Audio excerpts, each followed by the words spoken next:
Hey everyone, welcome back to Complicated Things. This episode's a little different. A few years ago, I had this incredible opportunity to visit the Leica factory in Wetzlar, Germany.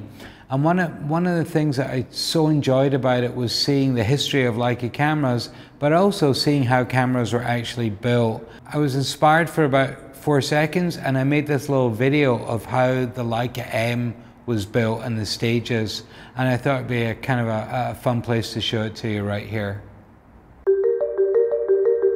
When you take a photograph, it captures a moment in time, and then when you look at it, you're looking at something that's happened in the past. When you step into the Leica mothership in Wetzlar, Germany, it's like stepping into the future, which in a way you are. The Leica M is made in 15 distinct stations. It's very much a handmade camera. At every station, a different part of the camera is put together. I love watching the guy that puts the leather on. It was just incredibly therapeutic. And then it really began to look like a finished camera. A photograph made through a Leica lens has something special about it.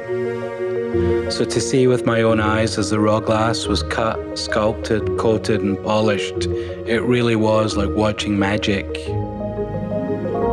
So much of the design from today comes from the designers looking at the past, evolving all that has worked before and improving it for the future.